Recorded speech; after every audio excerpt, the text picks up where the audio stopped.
RS brothers లో ఆషాఢం KG sale మళ్ళీ మొదలైంది. మరెన్నో క్రేజీ ఆఫర్స్ ఖైదు చేయండి ఆర్ఎస్ బ్రదర్స్.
తెలంగాణ ప్రజలందరికీ లాల్ దర్వాజా సింహవాహిని మహంకాళి అమ్మవారి బోనాల సందర్భంగా మనస్ఫూర్తిగా శుభాకాంక్షలు తెలియజేస్తా ఉన్నాము.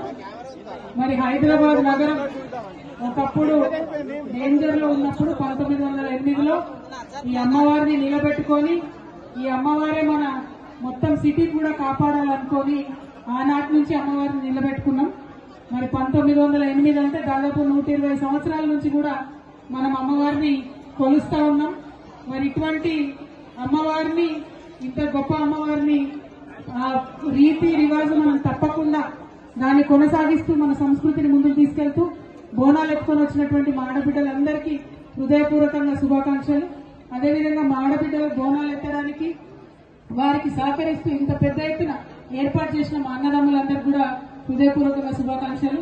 మరి సాయంత్రం అయితే మా యువ మిత్రులందరూ కూడా పలారం బండ్లు తీసుకొని పెద్ద ఎత్తున అమ్మవారి యొక్క వైభవాన్ని మరి గల్లీ గల్లీలో చాటుతారు. వారందరికీ కూడా శుభాకాంక్షలు తెలియజేసుకుంటూ ఆ అమ్మవారి దయవల్ల తెలంగాణ బాగుండాలి, మంచిగా వర్షాలు పడాలి, పంటలు పండాలని కోరుకుంటూ చైర్మన్ మారుతి యాదవ్ గారికి, వారి కమిటీ సభ్యులందరికీ హృదయపూర్వకంగా ధన్యవాదాలు. మరి వారు ఇక్కడ బోనం ఎత్తించినటువంటి మా సోదరి శైలజా గౌడ్కి కూడా, ఇక్కడ యశ్వంతన్న ఉన్నాడు, వాళ్ళందరికీ కూడా హృదయపూర్వకంగా ధన్యవాదాలు తెలియజేస్తున్నాను. Thank you. జై తెలంగాణ. నిజంగా ప్రస్తుతం ఉన్నటువంటి సమాజం దేనికి ప్రయారిటీ ఇస్తుంది? ఆర్థిక సంబంధాల చుట్టూ మాత్రమే తిరుగుతుంది. మళ్ళీ ఎన్నికలంగానే చాలా విరక్తి కలుగుతాం. మంచి అనిపిస్తుంది కదా, లేడీస్ కూడా ఛాలెంజింగ్ జాబ్స్ చేసినప్పుడు చాలా బాగుంటది. ఫుడ్ డెలివరీ ఇవ్వటానికి వెళ్ళినటువంటి డెలివరీ బాయ్ అనిల్ పై కళ్ళ ముందు